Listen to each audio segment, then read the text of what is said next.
Ce soir, le 1er mai, la nation célèbre le travail. Et ce que Washington a signifié hier au monde entier, c'est que certaines formes de travail ont désormais un prix. Financer une rébellion, encourager la désertion de nos soldats, tenter d'attaquer notre armée depuis l'étranger. Ces actes ont un prix mesuré en dollars gelés, en comptes bloqués, en portes fermées du système financier international. Bienvenue sur Inside News RDC. Une pensée ce soir pour nos compatriotes qui nous rejoignent depuis les 4 coins du monde. Lagos au Nigeria, où l'Afrique bat fort à chaque croisement. Ankara, la capitale turque, où nos sœurs et frères suivent de loin les soubresauts d'une patrie qu'ils n'ont pas oubliée. Et Durban, sur la côte de l'Afrique du Sud. À vous qui vous trouvez là-bas ce soir, un mot direct. Restez vigilants, restez groupés. La vague de violence xénophobe qui frappe plusieurs villes sud-africaines depuis ces dernières semaines exige de votre part une prudence accrue. Votre vie passe avant tout. Prenez soin de vous. Et ce soir, une bienvenue toute particulière à 2 nouveaux abonnés qui rejoignent la famille Inside News RDC, Jacques Machana et Michel Panzou. Vous avez choisi les faits. Vous avez bien choisi. Ce 1er mai 2026, 2 signaux venus de l'extérieur de nos frontières nous parlent de ce que nous traversons. Le premier vient de Washington. L'Office of Foreign Assets Control, le bras armé financier du département du Trésor américain, a inscrit Joseph Kabila Kabange sur la liste des personnes sanctionnées. Un ancien chef d'État, 18 années de pouvoir et aujourd'hui une désignation officielle pour soutien présumé au M23 et à l'Alliance Fleuve Congo. Le second signal vient de Miami. Le dossier numéro 1.25 CV 2700 a été rouvert par un juge fédéral le 30 avril 2026. Derrière ce numéro, 7 hélicoptères jamais livrés, 30 millions de dollars d'acompte jamais versés et une créance de 54,5 millions de dollars qui pèse sur les finances publiques de l'État. 2 dossiers, 2 signaux qui parlent de gouvernance, d'engagement de la parole congolaise et de la place de notre pays dans un monde qui note tout et n'oublie rien. Mais avant d'ouvrir le premier dossier, permettez-moi de vous dire pourquoi je ne vais pas le traiter moi-même ce soir. Ce dossier Kabila est trop dense, trop chargé d'enjeux historiques pour être effleuré. J'ai donc demandé à une journaliste qui a suivi ce dossier heure par heure, source par source, de prendre la parole. Solange, merci de ta présence. Peux-tu nous informer de cette information tant attendue par notre nation? Denise, merci pour cette confiance. Bonsoir à toutes et à tous. Bonsoir à nos compatriotes de Lagos, d'Ankara, de Durban et de partout où Inside News RDC vous rejoint ce soir. Ce que je vais vous raconter n'est pas une rumeur. Ce n'est pas une accusation issue de la rivalité politique congolaise. C'est un document officiel du département du Trésor des États-Unis, daté du 30 avril 2026, portant le numéro de référence SB 0480, accessible sur le site home.treasury.gov. Et ce document a des conséquences qui dépassent largement Joseph Kabila en tant que personne. Le 30 avril 2026, Joseph Kabange Kabila a été inscrit sur la liste des Specially Designated Nationals and Blocked Persons, la liste SDN, la liste noire la plus redoutée du système financier mondial.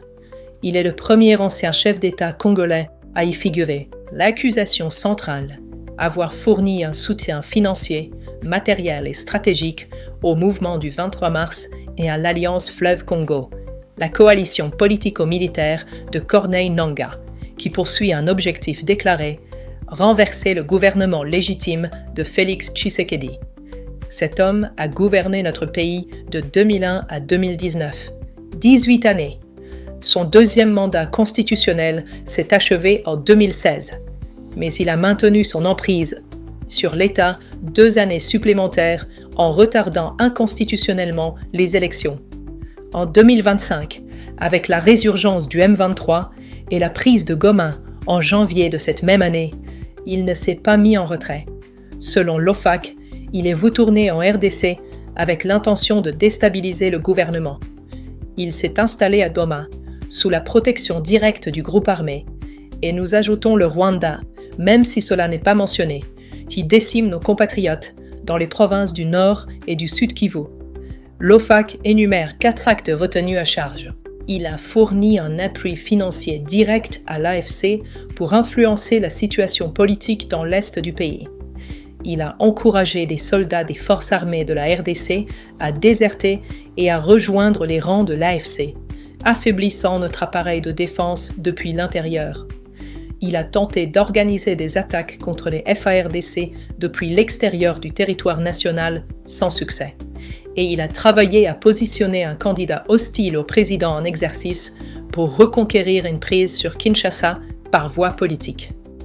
Pourquoi cette décision intervient-elle maintenant? La temporalité n'est pas accidentelle. Le 28 avril 2026, l'Assemblée nationale congolaise ratifiait les accords de Washington pour la paix et la prospérité, signés le 4 décembre 2025 entre les chefs d'État de la RDC et du Rwanda sous médiation américaine. Cette étape législative constituait précisément le signal politique que Washington attendait pour franchir le cap des mesures coercitives. 2 jours plus tard, Kabila était sanctionné. Le secrétaire au Trésor, Scott Bessent, a d'ailleurs été explicite. Ceux qui continuent à semer l'instabilité seront tenus responsables et le Trésor utilisera tous ses outils pour soutenir l'intégrité de ces accords. En liant ainsi la sanction à la ratification, les États-Unis ont fait de l'engagement formel du Parlement congolais le déclencheur opérationnel de leur stratégie de pression. Washington construit une architecture de responsabilité autour d'une région stratégiquement centrale pour ses intérêts en matières premières, cobalt, coltan, cuivre, lithium. Quiconque obstrue cette architecture devient une cible identifiée. Et cette architecture suit une logique de ciblage progressif. Le 20 février 2026, l'OFAC sanctionnait James Kabarebe pour son rôle de coordinateur logistique entre Kigali et le M23. Le 2 mars 2026, les forces de défense du Rwanda étaient désignées dans leur ensemble, une mesure sans précédent dans l'histoire des sanctions américaines contre une armée nationale régulière. Kabila est la pièce suivante de cet échiquier. Ce que la couverture internationale n'a pas suffisamment mis en avant, c'est la continuité de cette logique avec ce que la justice congolaise établissait depuis des mois. Le 19 avril 2025, la justice ordonnait la saisie des biens de Kabila pour haute trahison. Son parti, le PPRD, était suspendu.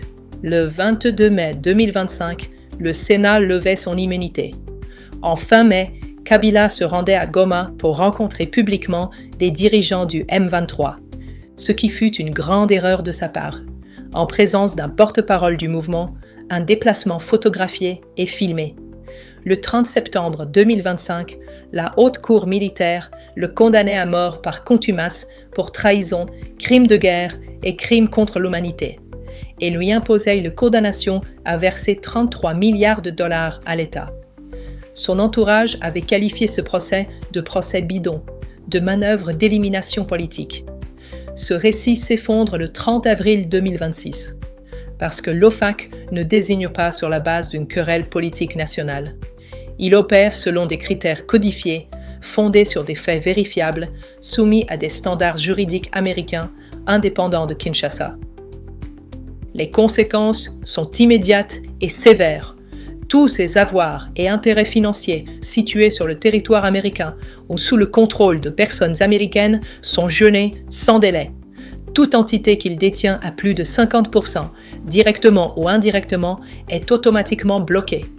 Toute transaction impliquant ces biens est interdite aux ressortissants et entreprises américaines, sauf autorisation expresse de l'OFAC.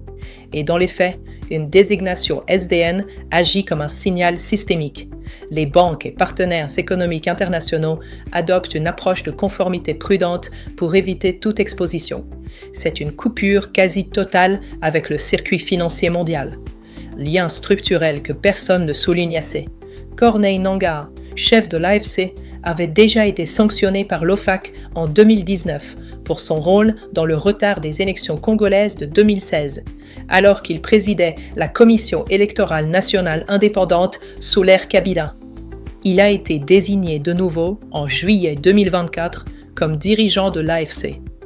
Kabila l'avait utilisé comme instrument de maintien au pouvoir. Ce même instrument est aujourd'hui le chef politique de l'alliance armée que Kabila finance. L'arc de la complicité présumée s'étend sur une décennie, mais un angle demeure en suspens, la traçabilité des canaux financiers. L'OFAC affirme que Kabila a fourni un appui financier à l'AFC. Les mécanismes précis et les flux ne sont pas encore publics. La provenance de cet argent, issu de 18 années de gestion d'un État aux ressources minières parmi les plus riches au monde, reste le point aveugle du dossier. Sans cette cartographie des réseaux, la sanction frappe Urm. Elle ne démantèle pas encore l'écosystème. Pour la nation, cette décision ne résout pas encore la question du terrain. Des millions de compatriotes déplacés dans les provinces de l'Est attendent une traduction concrète. Le retrait effectif du M23 des territoires occupés, la restauration de l'autorité de l'État à Goma et à Bukavu, la fin du cycle de violence. Le 30 avril 2026 est un jalon. La prochaine échéance à surveiller est l'application des accords de Washington. Et le calendrier de cette application reste à ce jour incertain. Est-ce que Joseph Kabila peut encore en sortir? Le Trésor américain lui-même le dit. L'objectif ultime des sanctions n'est pas de punir, mais d'induire un changement de comportement. Une levée de la désignation est théoriquement possible, mais elle exige une rupture définitive et vérifiable avec le M23 et l'AFC. Dans les heures qui ont suivi l'annonce du 30 avril, aucune déclaration de sa part, ni de son entourage, n'avait été rendue publique. Solange, merci. Ce que tu viens de construire est précis. Et il y a quelque chose que je veux ajouter avant d'aller plus loin. Jonas Chiombela, coordonnateur de la nouvelle société civile congolaise, a pris la parole ce matin. Il salue les sanctions, mais il pose une question que la communauté internationale ne peut pas esquiver indéfiniment. Si la pression vise ceux qui financent la déstabilisation, elle doit, pour rester crédible, atteindre tous les acteurs identifiés, sans traitement différencié. Ce qu'il dit sans le nommer, c'est la question de la cohérence. Et Jean-Claude Kapembe, président de l'Association africaine de défense des droits de l'homme, va dans le même sens. Ceux qui sont impliqués dans les violations des droits humains et le pillage de nos ressources naturelles devront vendre des côtes tôt ou tard. Cette cohérence exige de tous, y compris de notre propre État, une rigueur dans ses engagements. Et justement, il existe un second tribunal américain où notre État est attendu à la barre. Pas comme victime, comme débiteur. Micheline vous explique tout. Bonsoir à toutes et à tous. Merci Denise. 7 hélicoptères, jamais livrés. Un acompte de 30 millions de dollars prévu, jamais versé. Et le 30 avril 2026, un juge fédéral américain qui ordonne la réouverture d'une procédure que Kinshasa avait cru pendant quelques semaines avoir écartée. Le dossier porte le numéro 125 CV 2600, enregistré au tribunal fédéral du district sud de la Floride, à Miami. Le demandeur s'appelle Material Aviation Technology Navigation, MATN, une société américaine dirigée par Johan Westheimer. Le chef d'accusation, rupture de contrat. Le montant du contrat initial, 89,7 millions de dollars pour 7 hélicoptères Bell 212 reconditionnés destinés au FARDC. Signé en juin 2020, nous sommes en mai 2026. 6 ans plus tard, les hélicoptères n'ont jamais rejoint une piste congolaise et l'acompte n'a jamais quitté les caisses de l'État. Voici la chronologie exacte, parce que chaque date dit quelque chose. Juin 2020. Octobre 2020. L'acompte de 30 millions de dollars devait être versé. Kinshasa ne verse rien. MATN, sans trésorerie, ne peut pas régler les frais d'entrepôt dus au bailleur qui stocke les 7 appareils. Le bailleur saisit les hélicoptères et les vend. Les machines disparaissent. Le contrat est mort avant d'être exécuté. Février 2025. Westheimer dépose plainte à Miami. Juin 2025. Faute de toute réponse congolaise, le tribunal rend un jugement par défaut et condamne la RDC à verser 54 500 000 dollars, soit 42 millions de dommages-intérêts et 12 500 000 d'intérêts. Novembre 2025. Kinshasa engage enfin des avocats. 5 mois après la condamnation. Leur argument?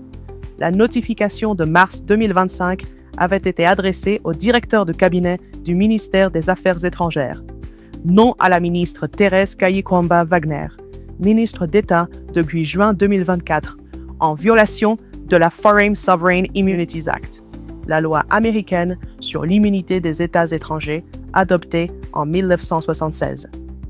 Le 5 février 2026, la juge en chef Cecilia Altonaga annule le jugement par défaut. Kinshasa respire. Mais le même jour, Mathéen dépose une nouvelle citation, cette fois adressée directement et correctement à la ministre Kayikwamba-Wagner. Et le 30 avril 2026, un juge fédéral ordonne la réouverture du dossier. Ce qui n'a pas été dit clairement dans la couverture de cette affaire, la défense congolaise devant la juge Altonaga n'a pas reposé sur l'innocence contractuelle de la RDC. Elle a reposé sur les défaillances internes de l'appareil d'État congolais, invoquant la guerre dans l'Est et des cas récents de corruption au sein du ministère de la Justice pour justifier l'absence de réponse pendant 5 mois.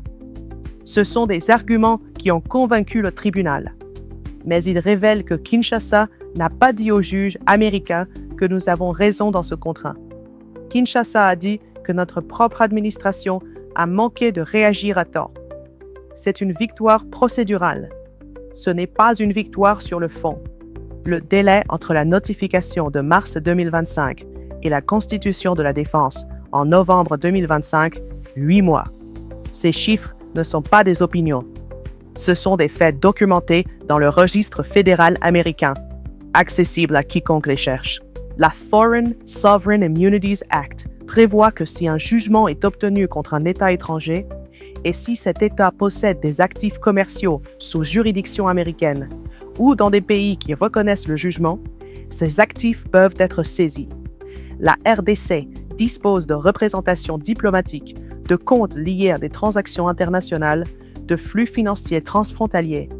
L'Argentine en a fait l'expérience dans les années 2000 et 2010.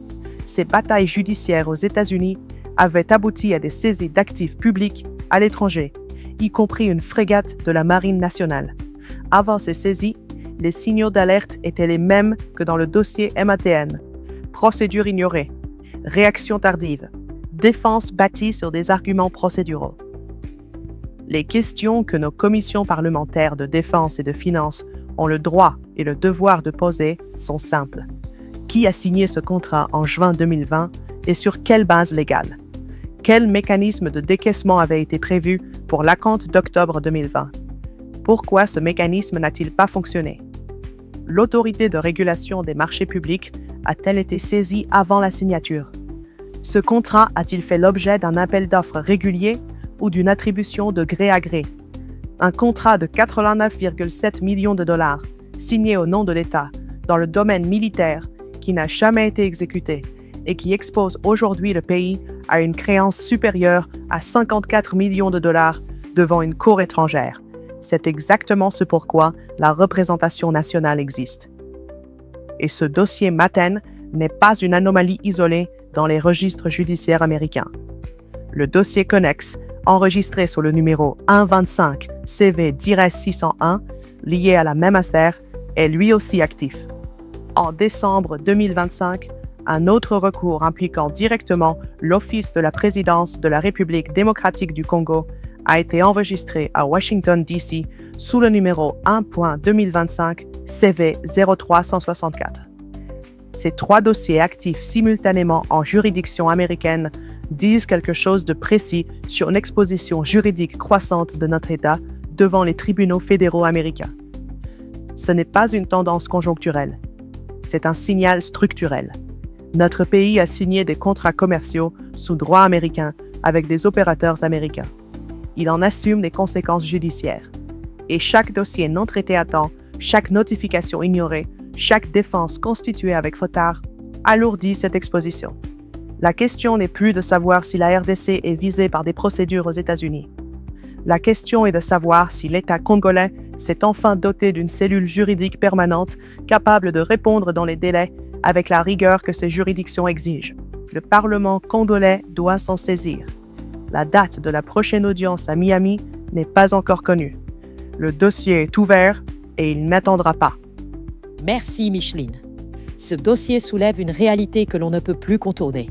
La rigueur dans la gestion des engagements contractuels de l'État n'est pas une question bureaucratique.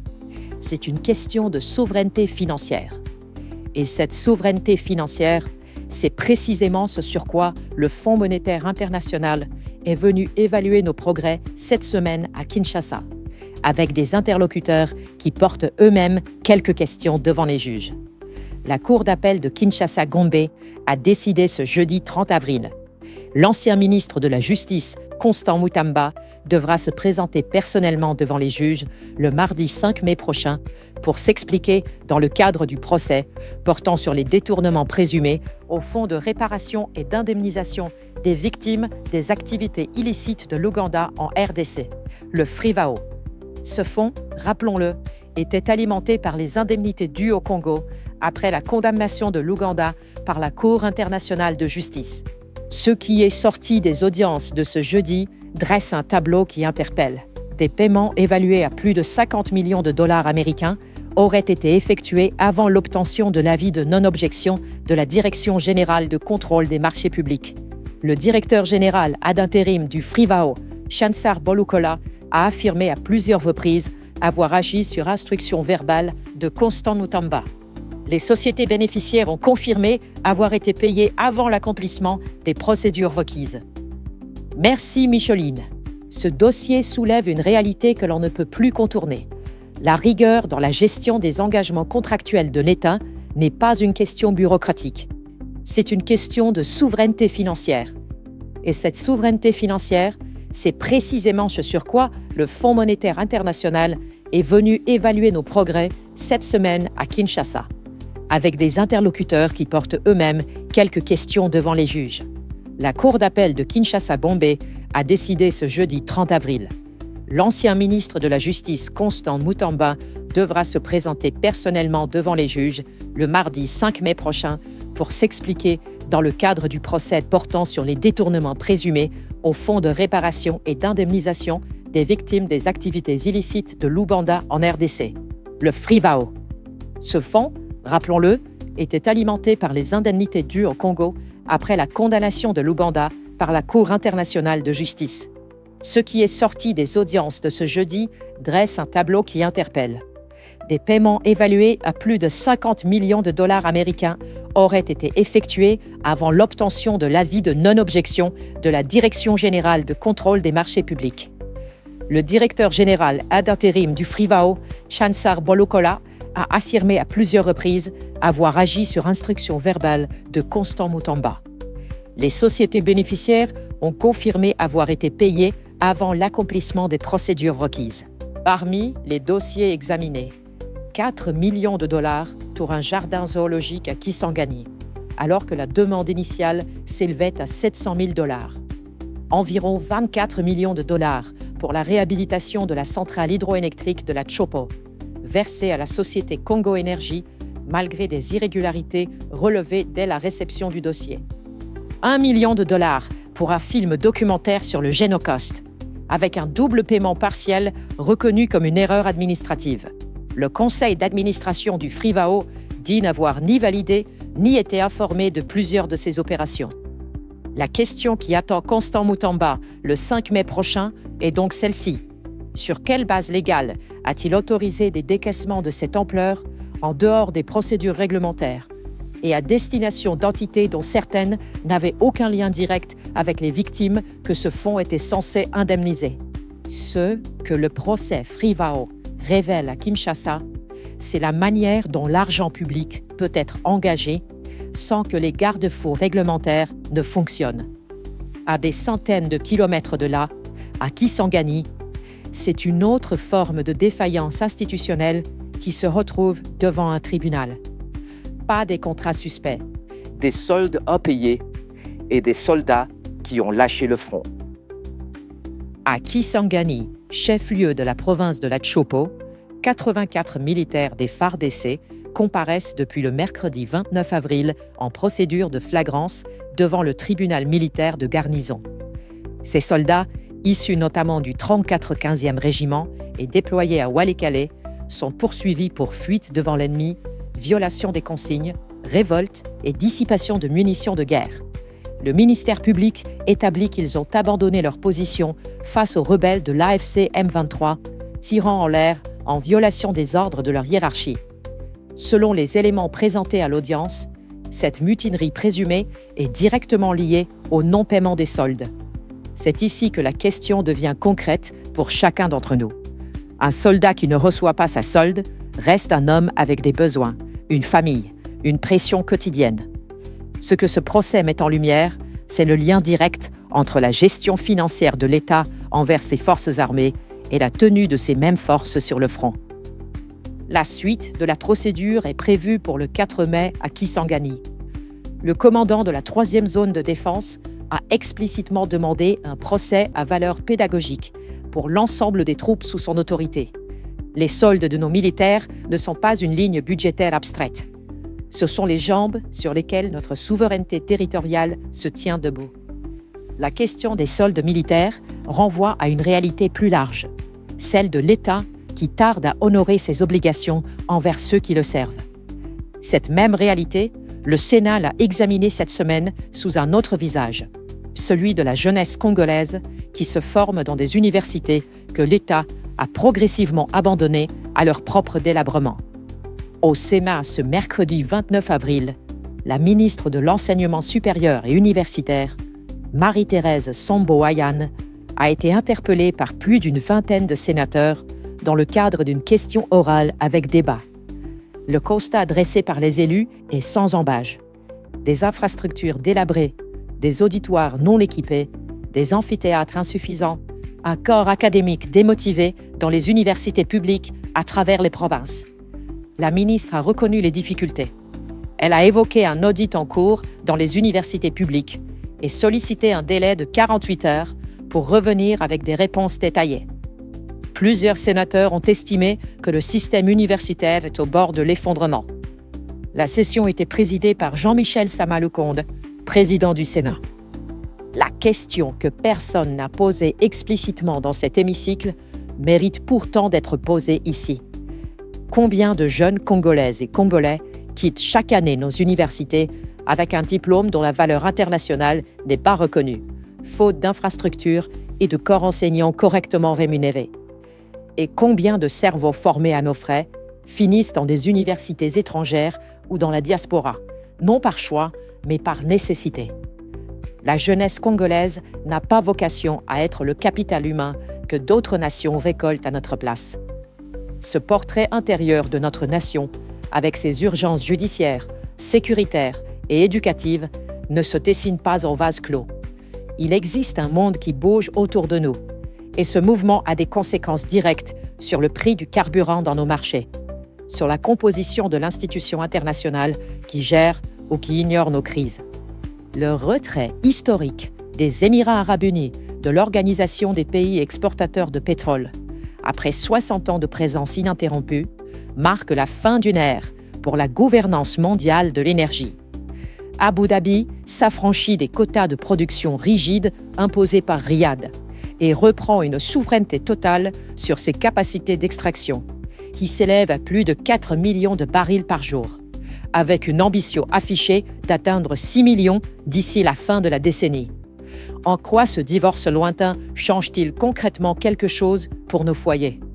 La réponse est dans ce que les économistes appellent le paradoxe vert.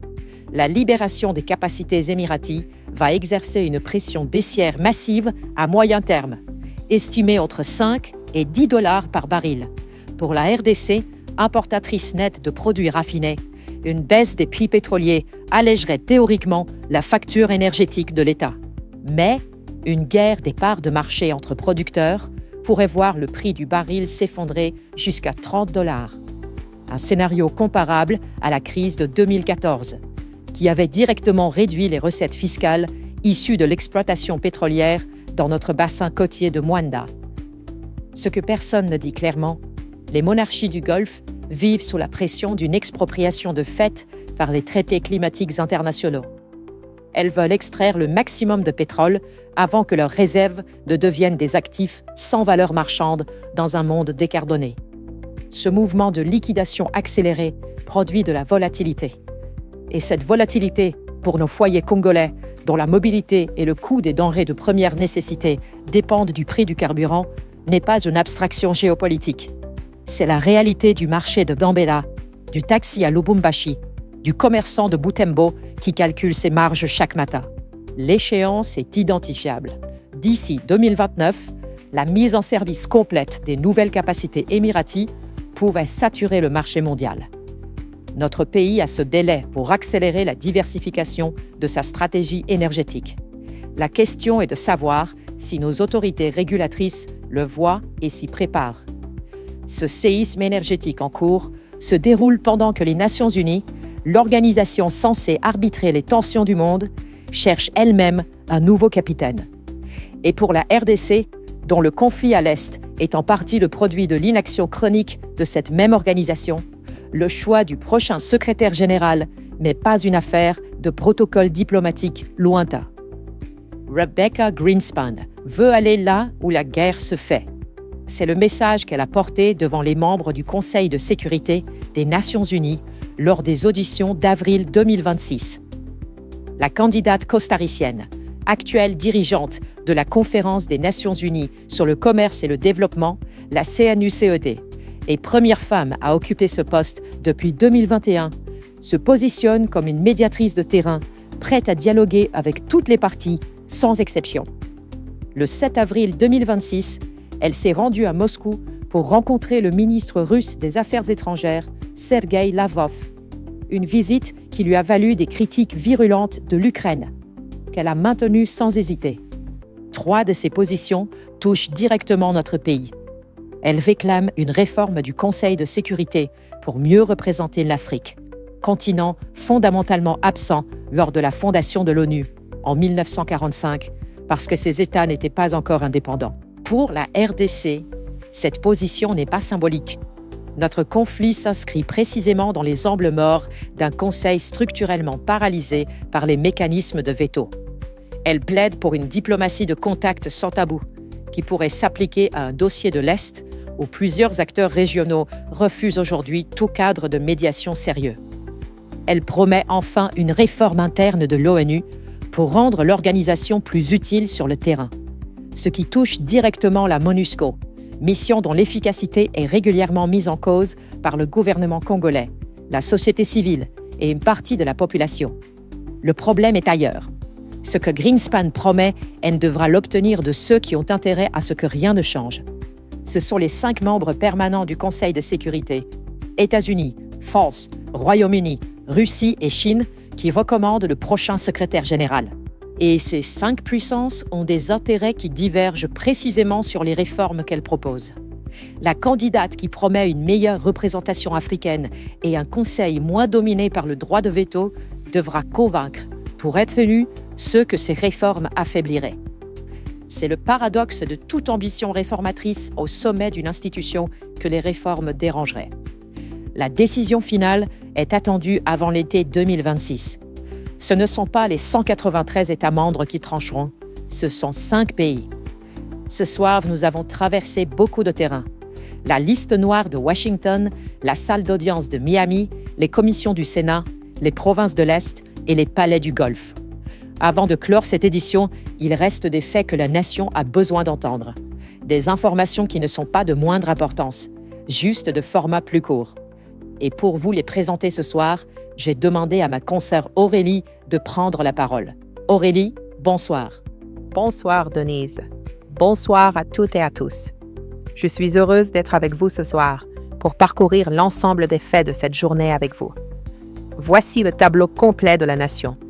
Commençons à l'Est, là où notre territoire continue d'être mis à l'épreuve, mais pas seulement par le M23.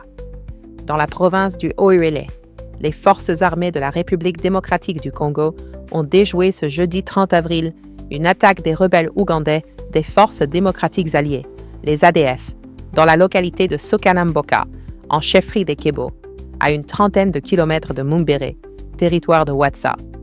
Le capitaine Julie Kinshemba, porte-parole de l'armée dans le secteur opérationnel ULA, a confirmé que les rebelles fuient la traque exercée par l'armée régulière en direction de l'Ituri. Il a précisé que les forces armées sont déjà déployées pour maintenir la paix dans la zone. Des déplacements de population ont été signalés depuis Sukanamboka vers les localités voisines. Cette attaque survient après des alertes de la société civile locale sur la présence de combattants ADF aux abords du territoire de Watsa. Alerte qui avait motivé une descente du chef d'état-major général adjoint des FARDC et du gouverneur de province. Les ADF, groupe armé à l'idéologie islamiste extrémiste actif depuis les années 1990 dans l'est du pays, constituent une menace distincte du M23, mais tout aussi réelle pour les populations du Nord-Est. Le fait que nos forces aient repoussé cette incursion est un signal de présence. Le fait que les ADF continuent de se déplacer d'une province à l'autre dit aussi que leur élimination est une œuvre de longue haleine. Ce défi sécuritaire à l'est du pays touche aussi notre justice. Dans la province du Congo central, au sud-ouest, c'est une affaire d'une toute autre nature qui retient l'attention. Le procureur général près la Cour de cassation, Firmin Vendée, a saisi le bureau de l'Assemblée provinciale du Congo central dans un réquisitoire daté du 9 avril 2026 pour obtenir l'autorisation d'instruire un dossier à charge du gouverneur Grace Umkwanga Maswangi Bilolo. L'Inspection générale des finances a relevé dans son rapport du 23 mars 2023 un montant de 2,56 208 $ et 45 cents injustifié, résultant d'une divergence entre les sommes prévues dans les plans de passation des marchés et celles inscrites dans un contrat conclu. Le même rapport mentionne la conclusion d'un contrat de fourniture d'engins pour travaux publics entre le gouvernement provincial et un collaborateur direct de l'autorité provinciale, ce qui constituerait un conflit d'intérêts. Les infractions retenues sont celles de détournement de deniers publics et de conflit d'intérêts, prévues par l'article 145 du Code pénal et l'article 78 de la Loi sur les marchés publics. L'autorisation parlementaire est la condition préalable à toute instruction. La procédure suit son cours. De la justice provinciale, montons aux finances publiques nationales. Une délégation du Fonds monétaire international séjourne cette semaine à Kinshasa, dans le cadre de la 3e revue de la Facilité élargie de crédit, le programme économique que le gouvernement congolais a souscrit avec l'institution de Bretton Woods. Ce mercredi 29 avril, la délégation a rencontré l'Inspection générale des finances pour une séance de travail portant sur la certification de la TVA, le suivi des entreprises publiques, le contrôle des dépenses publiques et l'encadrement des recettes de l'État. Le chef de service de l'IGF, Christophe Bitassimwa-Bahi, a salué des échanges à la fois francs et techniques.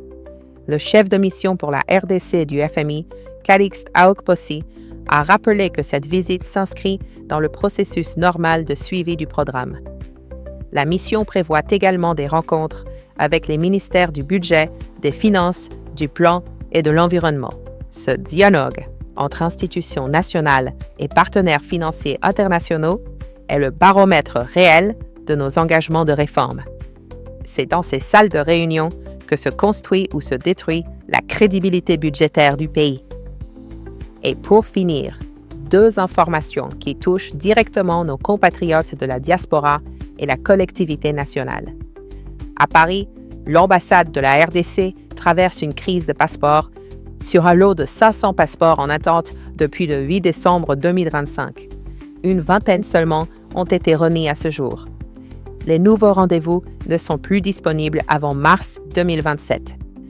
L'ambassadeur Émile Ngoyi Kasongo, en poste depuis novembre 2023, était lui-même présent dans les salles d'attente pour, selon ses mots, rassurer et contrôler la situation. Des requérants témoignent d'un système de rendez-vous en ligne saturé, de frais d'assistance de 30 € réclamés à ceux qui ne parviennent pas à s'inscrire seuls sur le portail gouvernemental, et d'une exigence de numéro d'identification fiscale congolais qui pose des complications concrètes pour des Congolais résidant légalement en France depuis des décennies. À un rythme de 20 passeports livrés par semaine, L'appurement du stock actuel prendrait 25 semaines au minimum. Aucune annonce de renforcement des capacités n'a été faite. Un Congolais sans passeport à l'étranger, c'est un citoyen dont l'État a temporairement suspendu la mobilité. C'est une dette que Kinshasa doit régler. Et pour terminer sur une note qui regarde vers l'avenir, Air Congo a réceptionné ce jeudi 30 avril à l'aéroport international de Ndjili un nouvel appareil de type ATR 72-600, en présence du vice-premier ministre Jean-Pierre Bemba, chargé des transports et du désenclavement. Cet aéronef, un biturbopropulseur régional fabriqué par le consortium franco-italien ATR, est le 4e avion de la flotte nationale qui compte déjà 3 Boeing 737-800 sur les lignes internationales et nationales principales. Il permettra de desservir des villes de l'arrière-pays comme Gbadolite, Bunia, Isiro, Mbandaka et Kolwezi. Le directeur général d'Air Congo, Mesfin Biou Weldegorgis, a confirmé l'ambition d'étendre les opérations pour la sous-région et annoncé l'ouverture d'une nouvelle liaison vers Bruxelles à partir de juillet 2026. Un pays qui se connecte à lui-même, province par province, c'est un pays qui choisit son unité économique. Chaque piste d'atterrissage reliée à Kinshasa, c'est un marché désenclavé, une famille rapprochée, un potentiel libéré. Merci Aurélie. Ce tour du pays que vous venez de dresser nous dit une chose que l'on oublie parfois dans le bruit des grandes déclarations. La nation, c'est aussi le soldat de Soukhana Mboka qui repousse l'ennemi sans que son nom ne soit connu. C'est le Congolais de Paris qui attend son passeport depuis 5 mois. C'est l'étudiant qui prépare ses examens dans un amphithéâtre délabré. C'est le commerçant de Kolwezi qui va enfin avoir un vol direct vers Kinshasa. C'est tout cela en même temps. Ce soir, 4 réalités résumeront cette édition du 1er mai 2026. Washington a nommé l'ennemi intérieur, Joseph Kabang Kabila, premier ancien chef d'État congolais inscrit sur la liste SDN de l'OFAC pour soutien présumé au M23 et à l'Alliance Fleuve Congo, avec des actes précisément documentés par le département du Trésor américain. Financement de la rébellion, incitation à la désertion de nos soldats, tentative d'attaque contre les FARDC depuis l'étranger. C'est une décision qui s'inscrit dans une architecture de responsabilité que Washington construit méthodiquement depuis plusieurs mois, des forces de défense rwandaises à James Kabarebe jusqu'à Kabila lui-même. À Miami, le dossier Mathéen est rouvert. 7 hélicoptères jamais livrés, 30 millions d'acomptes jamais versés, une créance de 54,5 millions de dollars. Ce dossier dit quelque chose de précis sur la manière dont notre État honore ses engagements commerciaux à l'international et sur le délai de 8 mois qu'il lui a fallu pour réagir à une procédure judiciaire qui le menaçait directement. À Kinshasa, les audiences du procès Frivao montrent comment un fonds destiné aux victimes de l'Ouganda a pu décaisser plus de 50 millions de dollars dans des conditions que la Cour d'appel de Kinshasa-Gombe est en train d'examiner avec la convocation personnelle de l'ancien ministre Constant Mutamba pour le 5 mai. Et, dans le Haut-Uélé, nos forces armées ont repoussé une incursion des ADF à Soukhana Mboka. Rappelons que la menace à l'est de notre pays ne se limite pas au M23 et que nos soldats tiennent plusieurs fronts en même temps, souvent sans que leur solde soit à jour. Avant de vous quitter ce soir, une pensée. Le philosophe sénégalais Cheikh Anta Diop disait que la conscience historique est la seule garantie de l'avenir. Ce qui signifiait un peuple qui ne comprend pas ce qui lui arrive ne peut pas décider de ce qui lui arrivera. Ce soir, nous avons essayé de contribuer à cette conscience, pas pour décourager, pour outiller. Demain, la nation continue. Mais ma mission avec vous s'arrête ici. Retrouvez dès demain Ilunga pour les journaux du week-end. Que Dieu bénisse la République démocratique du Congo et tous ses enfants, où qu'ils se trouvent ce soir, dans nos provinces, dans nos villes et dans la diaspora du monde entier. C'était Denise pour Inside News RDC. Je vous souhaite une très bonne soirée et une très bonne continuation. N'oubliez jamais, les faits d'abord et toujours.